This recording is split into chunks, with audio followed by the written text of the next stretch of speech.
서늘한 가을이 되었습니다.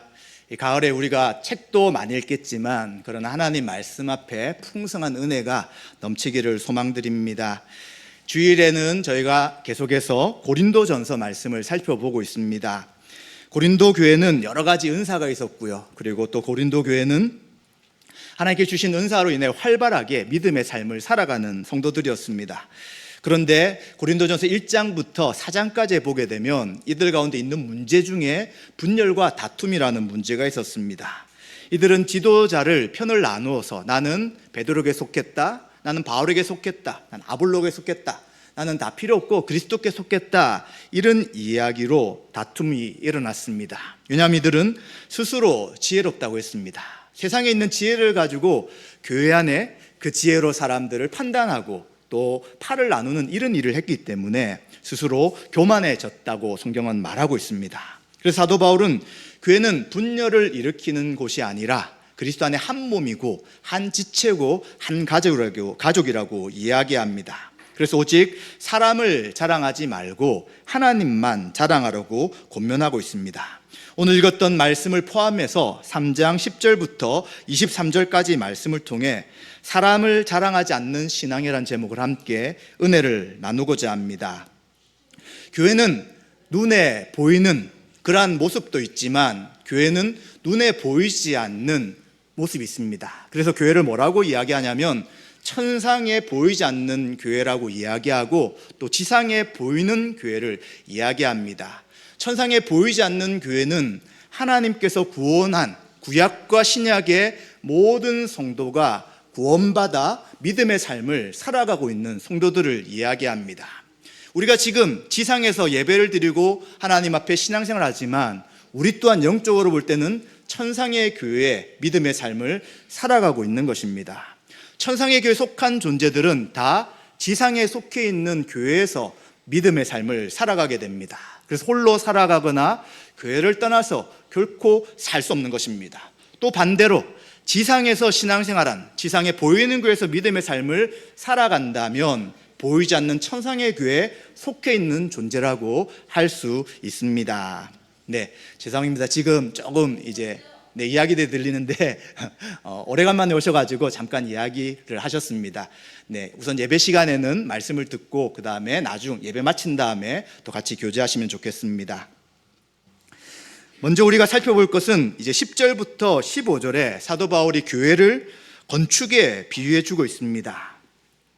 앞부분에서 무엇을 이야기했냐면 바울은 심는 자의 역할을 했고요. 그리고 또 아볼로는 물 주는 자의 역할을 했지만 자라게 하신 분은 바로 하나님이시다라고 말씀하고 있습니다. 그래서 교회를 어떻게 바울은 비유했냐면 바로 밭이다.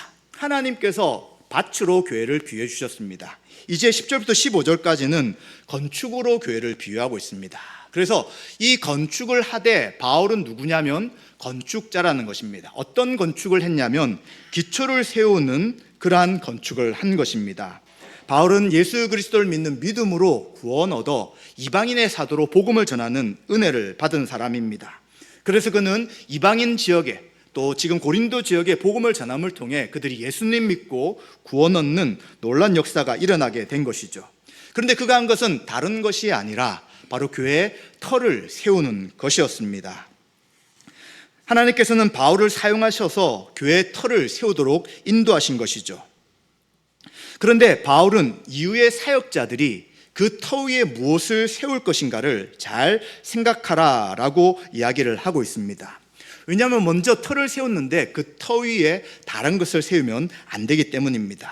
그래서 엄중한 평가가 있기 때문에 사역자들은 무엇을 행할지 조심하고 신중하게 사역을 감당해야 된다라고 말하고 있습니다. 그렇다면 하나님의 집의 유일한 기초라고 할 수 있는 터는 무엇일까요? 바로 예수 그리스도십니다. 예수 그리스도 외에 다른 기초를 놓을 수 없는 것이죠. 예수 그리스도라는 것은 곧 사도와 선지자들을 통해 증거된 십자가의 복음이라고 할 수 있습니다. 따라서 사도 바울은 그 고린도 교회를 세워나갈 때에 예수 그리스도의 십자가의 복음을 통해 교회의 터를 세웠다라고 말해주는 것입니다. 그렇기 때문에 이 터 위에 그 다음에 사역자들은 무엇을 세울 것인지를 진지하게 생각하고 고민하라고 이야기합니다. 바로 12절과 15절에는 그 터 위에 두 가지를 세울 수 있다고 이야기합니다. 첫 번째는 불에 타지 않는 것을 세울 수 있고요, 두 번째는 불에 타는 것을 세울 수 있다고 이야기합니다. 불에 타지 않는 것은 금과 은과 보석이라고 이야기하고요, 불에 타는 것은 나무와 풀과 짚이라고 이야기합니다. 모든 사람들, 특별히 지금 사도 바울은 자신과 같은 말씀 사역자들을 이야기하면서 공적, 각 사람이 들인 정성과 힘, 그가 어떤 행동을 할 것인가에 대해서 하나님께서 때가 될 때 불로 시험할 것이다 라고 말씀하는 것입니다. 불은 모든 것을 태우는 힘이 있는 것입니다. 그런데 만약 그가 했던 것이 그리스도의 터 위에 세워져 있었는데 불에 탄다면 구원을 받지만 불 가운데서 구원받는 것과 같은 것이다 라고 이야기하는 것이죠. 그래서 사역자는 바로 그리스도의 믿음의 터 위에 모든 사역들을 해나가지만 결국은 그 사역에 대해 하나님 앞에 판단을 받을 때가 반드시 있다고 이야기하는 것입니다. 그렇다면 금과 은과 보석처럼 불에 타지 않는 것이 무엇일까요? 예수 십자가의 복음만 믿고 그 십자가의 길을 따라 겸손과 희생과 인내로서 서로 사랑하며 섬기는 것입니다. 말씀을 전하고 가르치지만 그 말씀을 가르친 대로 살아가는 것이 말씀 사역자가 해야 될 일인 것이죠. 그리고 그것을 통해서 불에 타지 않는 공적이 남을 것이다 라고 말합니다. 그 반면 불에 타는 것은 무엇일까요? 예수 십자가 복음을 멀리하는 것입니다. 세상의 지혜를 따르는 것이고요, 교만하여서 자기를 드러내며 자기를 나타내는 그러한 사역을 한다면 결국 그 일은 불에 타 없어지는 것이 될 수 있다라고 이야기를 해주고 있습니다. 그런데 이것은 사역자에 대한 이야기지만 또 그리스도의 몸인 교회에 속한 모든 성도들에게도 동일하게 말씀하는 것입니다. 만약 우리가 믿음의 삶을 살고 아무런 평가가 없다면 우리는 보이는 사람들을 의지하며 살아갈 것입니다. 그러나 우리에게 복음을 주시고 자라게 하신 분이 바로 하나님이시기 때문에 하나님 앞에 우리의 모든 신앙은 반드시 평가를 받는다는 것입니다. 그런데 이 평가는 불로 평가하신다는 것입니다. 만약 그리스도의 터 위에 다른 것을 세워서 불에 타 없어지는 것이라면 우리는 부끄러운 구원을 받을 수밖에 없다는 것입니다. 지금 고린도 교회에 적용된다면 바로 시기와 분쟁을 통해서 자신이 괜찮다고, 다른 사람보다 자신이 똑똑하다, 그리고 나는 저들보다 신앙생활 잘한다 라는 생각을 하는 사람들이 불에 타는 것을 세우는 사람이라고 할 수 있는 것입니다. 그러한 것은 불로 심판할 때, 불로 판단할 때 남을 수 없는 것이죠. 그렇기 때문에 사도 바울은 어떤 신앙생활을 하고 있는지는 사람들이 평가하는 것이 아니라 하나님 앞에 각자가 평가받을 그때가 있으니 그것을 바라보고 믿음의 삶을 살아가라 라고 말씀하는 것입니다. 그래서 저도 하나님 앞에 서서 제가 어떤 사역을 했는지를 평가받을 것입니다. 그러나 여러분들도 각자가 신앙생활을 어떻게 했는지에 대한 평가를 반드시 받는 것입니다. 남편이 대신해 줄 수 있는 것도 아니고요, 아내가 대신해 줄 수 있는 것도 아니고요, 부모님이 대신하거나 자식이 대신해 줄 수도 있는 것도 아니고요, 또 나를 전도하는 사람이나 또 나에게 신앙에 영향을 줄 수 있는 사람이 할 수 있는 것이 아니라 각자가 하나님 앞에 불에 타는 것을 그리스도의 기초에 세웠느냐, 아니면 불에 타지 않는 것을 그리스도의 기초 위에 세웠느냐라는 것이 드러날 날이 반드시 있다는 것입니다. 그래서 15절의 말씀이 그러나 자신은 구원을 받되, 이것은 구원과는 관계없는 것입니다. 그러나 분명한 것은 불에 타는 것을 가지고 신앙생활을 해왔다면 불 가운데서 받는 것 같은, 타 없어져서 칭찬받을 수가 없는 그러한 삶으로 하나님 앞에 설 수 있다는 것을 분명히 이야기해 주는 것입니다. 그래서 우리는 사람을 자랑하거나 사람을 의지하지 않아야 되는 것입니다. 지도자를 의지할 필요가 없고요, 지도자를 자랑할 필요도 없고요, 각자가 역할들을 감당해 나갈 때 하나님만 자랑하는 것이 바로 우리가 해야 될 일인 것이죠. 여러분들이 처음 신앙생활을 어떤 사람을 통해 어떤 환경에서 상황에서 각자 다르게 하셨습니다. 그러나 중요한 것은 지금 우리가 무엇을 바라보며 신앙생활을 해서 주님 앞에 설 때 무엇이 남는가가 가장 중요한 것입니다. 그렇기 때문에 우리는 다른 사람을 핑계댈 수도 없는 것이고요, 환경을 핑계댈 수도 없는 것이고요, 우리 각자 불러주신 교회 안에서 믿음의 삶을 하나님을 바라보며 살아가야 되는 것이 지금 성경에서 말씀하시는 사람을 자랑하거나 의지하지 않는 신앙이라고 말씀해 주고 있는 것입니다. 사도 바울은 이어서 16절 17절에 또 교회를 어떻게 설명하고 있냐면, 교회는 성전이다 라고 말씀합니다. 교회는 밭이다, 또 교회는 건축이다, 그리고 건축물이다, 또 세 번째는 교회는 성전이다 라고 이야기합니다. 성전이 무엇입니까? 거룩하신 하나님이 사람들 가운데 임재하는 곳이 바로 성전인 것입니다. 구약 성경에 보시면 이 성전을 성소와 지성소로 구분하였습니다. 이 성소는 제사장이 들어가서 제사의 업무들을 감당합니다. 그러나 지성소는 제사장 중에서도 1년에 딱 한 번 대제사장으로 세워진 사람만 그 안에 들어갑니다. 그런데 이 성소의 일과 지성소의 일을 맡은 제사장들도 하나님 앞에 죄를 용서받는, 짐승의 피 흘림을 통해 자신의 죄가 용서된 다음에 그곳에 가서 사역을 하는 것이죠. 특히 대제사장은 속죄일을 통해서 죄를 용서받고, 그리고 또 그곳 안에 들어가서 지성소 안에 곳곳에 피를 뿌려서 사람들로 인해 오염되었던 그 모든 것을 제거하고 하나님의 그 죄사함의 은혜를 받는 것이죠. 그리고 하나님께서 그곳에 임재하셔서 죄인인 우리를 만나시는 장소가 바로 지성소 안에 있는 언약궤라고 성경은 말씀해 주고 있습니다. 구약에서 하나님을 생각한다면 죄가 있는 누구도 그 앞에 설 수 없는 거예요. 하나님은 죄가 없고 거룩하시기에 어떤 누구도 나는 괜찮다라고 그 앞에 설 수 없는 거예요. 오직 하나님이 제시하신 짐승의 희생 제사를 통해서만, 피 흘림을 통한 죄사함의 은혜를 통해서만 하나님 앞에 나갈 수 있는 것이죠. 마찬가지입니다. 우리를, 교회를 성전으로 삼으셨다는 것이 무엇입니까? 허물과 죄로 죽었고 하나님 앞에 늘 심판받기 충분했던 우리들을 거룩하게 하셨다는 것입니다. 어떻게 해요? 예수 그리스도가 우리 죄를 위해 십자가에서 피 흘리셨습니다. 우리가 죄를 지은 것에 대해 우리는 우리 스스로 죄에 대한 값과 심판을 받아야 합니다. 그런데 하나님은 그렇게 하지 않으시고 죄가 없으신 예수님을 대신하셔서 우리 죄를 위해 형벌대속적 죽음을 죽게 하신 것이죠. 그렇기 때문에 우리는 그 예수님의 피 흘리심이 우리 죄를 용서하시기 위한 하나님의 은혜를 믿는다면, 우리는 죄를 용서받고 예수님 나의 주 나의 하나님의 영접함을 통해 거룩한 자가 되었다고 성경은 말씀하십니다. 그럼 왜 교회는 또 거룩합니까? 우리가 눈에 볼 때 거룩하지 않는 모습이 참 많이 나타납니다.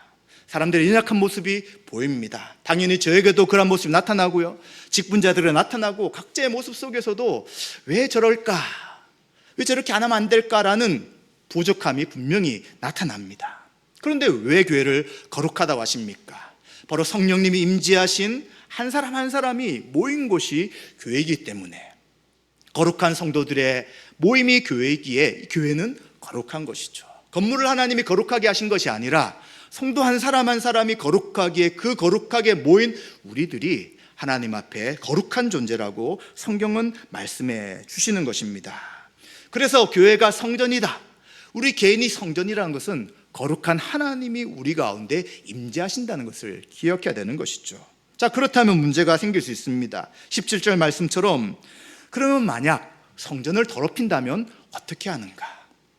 우리 가운데 임재하신 성령님 우리 안에 있는데 우리가 더럽혀져 있다면, 또 거룩한 자들 함께 모이는 교회가 더럽혀져 있다면 어떻게 되느냐 할 때에 바로 그 사람을 멸하실 것이다 라는 경고의 말씀을 하고 있는 것입니다. 이야기가 무엇입니까? 고린도 교회 상황으로 볼 때는 이들은 성전이고 함께 모인 성전으로서 교회로 살아가는데 파벌이 일어났습니다. 시기하고 분쟁합니다. 교회를 나눕니다. 나는 이 사람에게 속했다, 저 사람에게 속했다라고 하면서 다른 사람들을 받아들이지 않습니다. 이런 행동에 대한 엄중한 경고와 책망을 하고 있는 것입니다.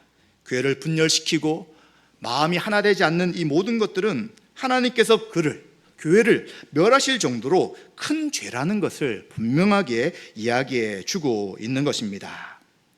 그래서 우리는 이러한 말씀을 대할 때 먼저는 우리 자신이 거룩한 성전인 것을 분명히 인식하시고, 또 성도들이 거룩한 자로서 모여있는 교회 또한 거룩한 곳이기에 거룩함을 지켜 나가야 된다는 것을 생각해야 됩니다.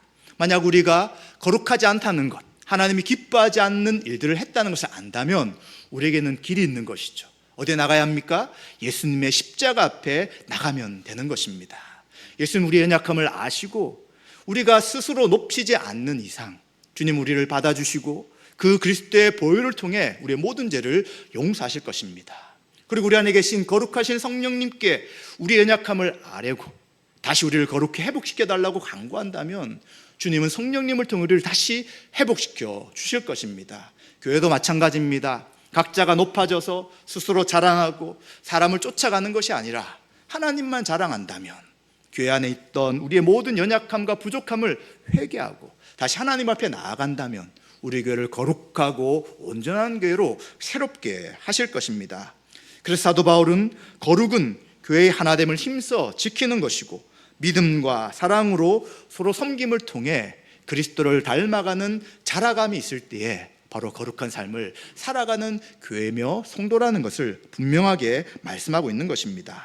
그래서 우리는 하나님만 의지하고 두려워한다면 우리는 스스로 옳다고 이야기하지 않는 것이죠. 여전히 우리는 부족하다는 것을 인정하고 또 여러 성도의 부족함과 연약함을 받아들이고요.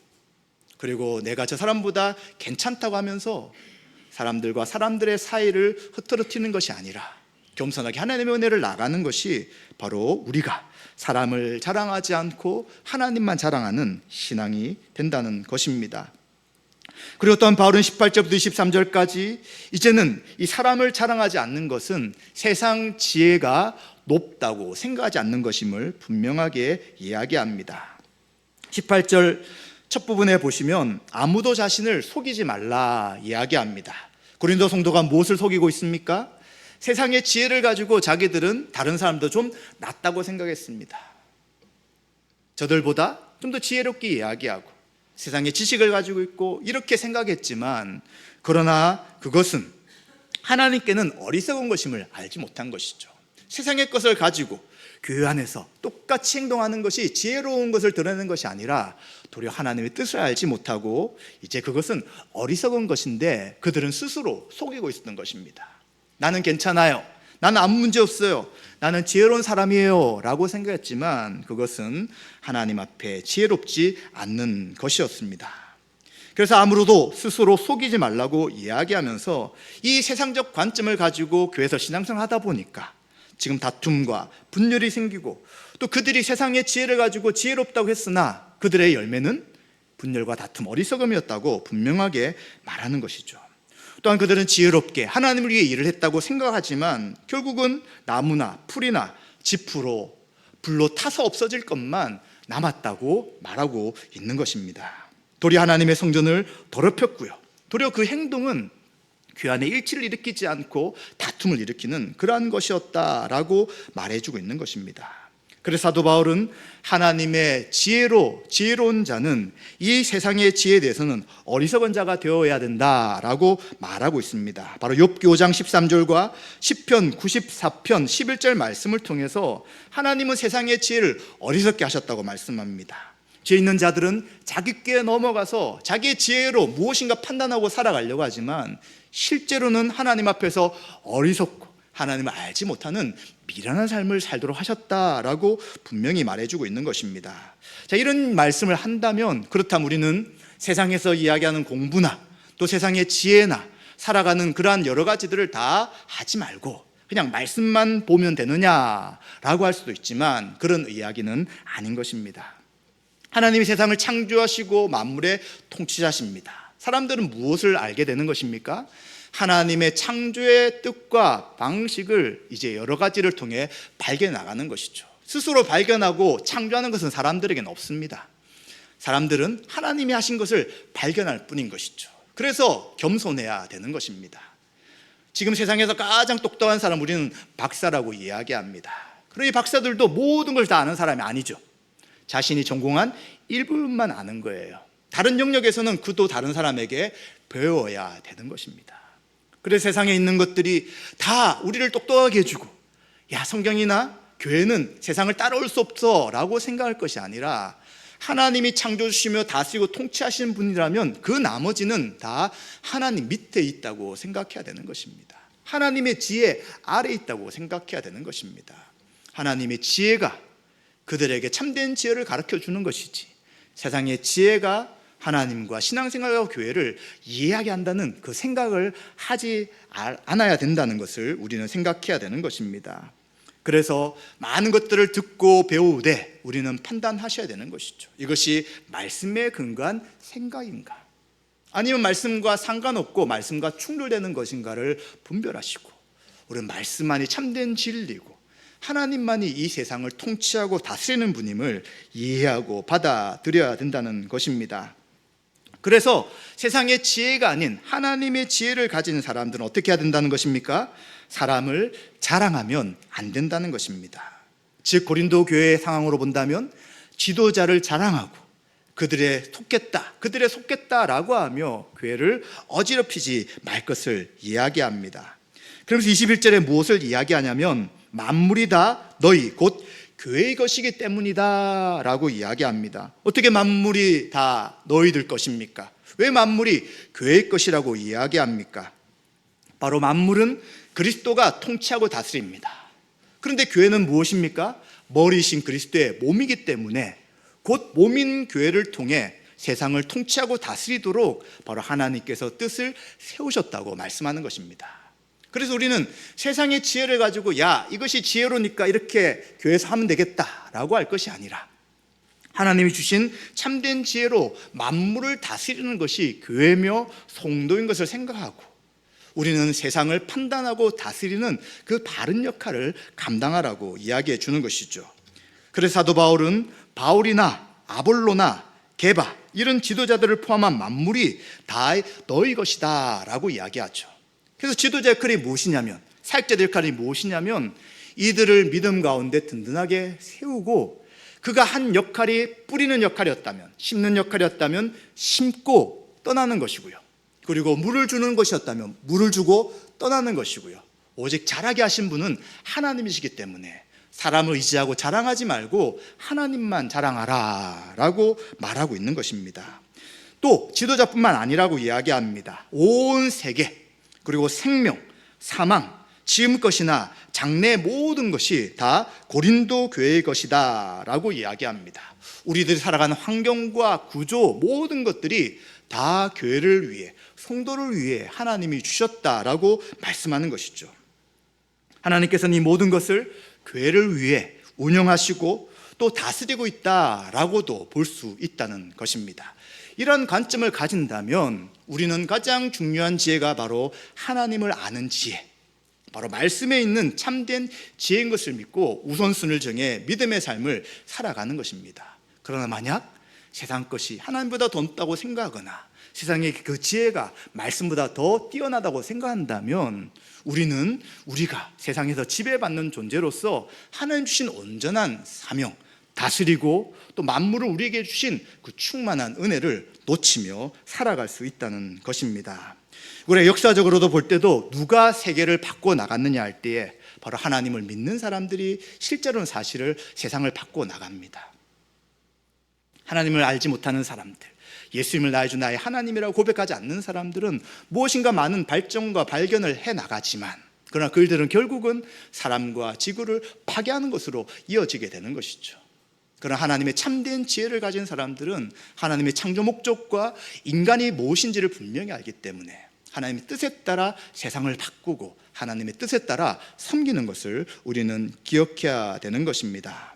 그리고 또 23절에는 한 가지 더 나가서 이야기를 합니다. 만물이 교회의 것이라면 교회는 그리스도의 것이다 라고 이야기합니다. 교회의 머리가 그리스도십니다. 그리고 교회는 그리스도 안에 있기 때문에 다 교회의 것일 뿐만 아니라 또 이 모든 것은 하나님 것이다 라고 말씀하는 것이죠. 그래서 결국 교회는 누구의 것입니까? 삼위일체 하나님의 것이라는 것입니다. 그래서 사람을 의지하고 사람을 자랑하는 것이 아니라 모든 것의 주인 되시는 그 하나님만 자랑하는 것이 바로 우리의 참된 믿음이요 신앙이라고 이야기를 하고 있는 것입니다. 우리는 각자의 상황 속에서 예수를 믿게 되었고요. 또 여러분들이 신앙생활하면서 성숙하고 자라게 된 여러 사람들의 도움이 있었을 것입니다. 목회자도 있었을 것이고 직분자들도 있었고요, 친구도 있었을 것입니다. 그러나 그들의 역할이 무엇이라고요? 우리를 심고 물 뿌린 역할을 했다는 것입니다. 오직 자라게 하신 분은 바로 하나님이십니다. 그렇기 때문에 사람을 의지하거나 자랑하거나 사람을 드러내는 것은 세상적인 지혜로 가져온 것이지 결코 하나님의 뜻이 아닌 것을 분명히 말하고 있는 것입니다. 자, 그렇다면 고린도 성도들은 왜 자꾸 세상의 것을 가져와 가지고 사람을 자랑하고 또 이것으로 교회 안에 분열과 다툼을 일으킬 수밖에 없었을까요? 결국 그것은 교만이라고 말할 수 있습니다. 하나님을 제대로 알고 예수 그리스도를 믿는 사람은 예수 그리스도의 성품을 닮아갈 수밖에 없는 것입니다. 예수님 어떤 분이십니까? 하나님이시잖아요. 하나님이신데 낮은 인간의 몸을 가지고 이 땅에 오셨습니다. 그리고 하나님이심에도 불구하고 사람들이 예수님을 대적하고 받아들이지 않으셨습니다. 그리고 결국은 예수님은 인간의 죄를 위해 하나님의 형벌대속적 죽음을 죽으시고 바로 나무에 달린 자마다 저주를 받았던 그 말씀처럼 저주를 받고 죽으셨습니다. 어떻게 하나님이 그렇게 하실 수 있습니까? 성경은 그러한 예수 그리스도의 모든 삶을 겸손이라고 이야기합니다. 높으신 분이며 하나님이심에도 불구하고 이제는 성부 하나님의 그 뜻과 계획에 따라 인류를 구원하시기 위한 그 일들을 겸손히 이루셨다고 이야기하는 것이죠. 따라서 신앙이 성숙한 사람들, 하나님만 자랑하는 사람은 그에게 나타나는 가장 중요한 것이 바로 겸손이라고 할 수 있는 것입니다.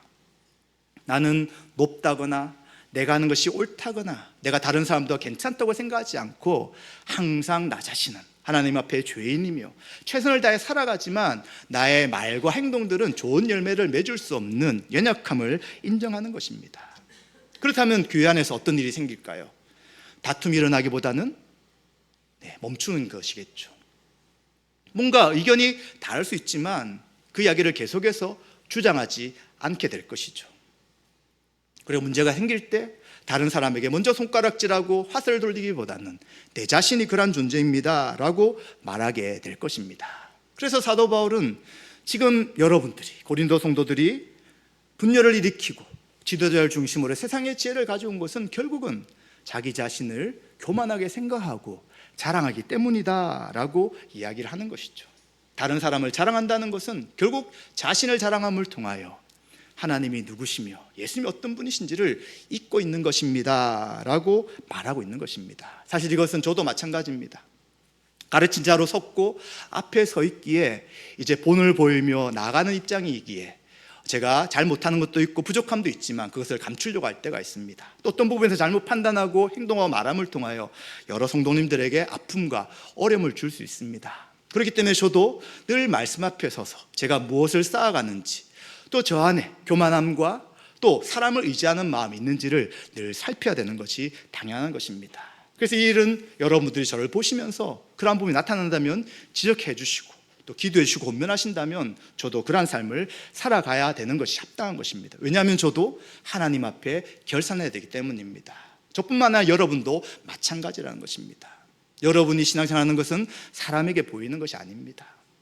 지금 아는 사람이 옆에 있다고 그들을 의지하며 신앙생활하는 것이 결코 아니라 우리의 모든 신앙을 판단하시고 결정하시고 또 셈하시는 그 하나님 앞에 우리가 각자 모든 것을 알아야 된다는 것입니다. 그렇다면 사람을 의지하는 것이 아닌 하나님을 의지하시고 하나님 앞에 겸손하며 사람을 자랑하는 것이 아니라 나 자신을 자랑하는 것이 아니라 오직 하나님만 자랑하며 드러내야 할 것입니다. 말씀 마무리하겠습니다. 우리는 이 말씀을 잘 알고 있습니다. 그런데 문제는 하나님은 눈에 잘 보이지 않아요. 믿음의 눈으로 보지 않으면 보이지 않게 보이는 사람들을 의지하며 자꾸 신앙생활을 하려고 합니다. 그러나 다시 우리가 기억할 것은 우리의 것을 또 사람 것을 자랑하고 드러내는 것은 우리의 교만인 것을 기억하시고 우리를 드러내고 자랑하는 것이 아니라 하나님만 자랑하시고 그리고 하나님 앞에 결산하는 날이 반드시 있다는 걸 생각하며 그리스도의 터 위에 무엇을 쌓아가고 있는지를 분별하셔서 하나님 앞에 영광 돌리며 상 받으며 칭찬받는 성도의 삶이 되시기를 주님의 이름으로 축원드립니다.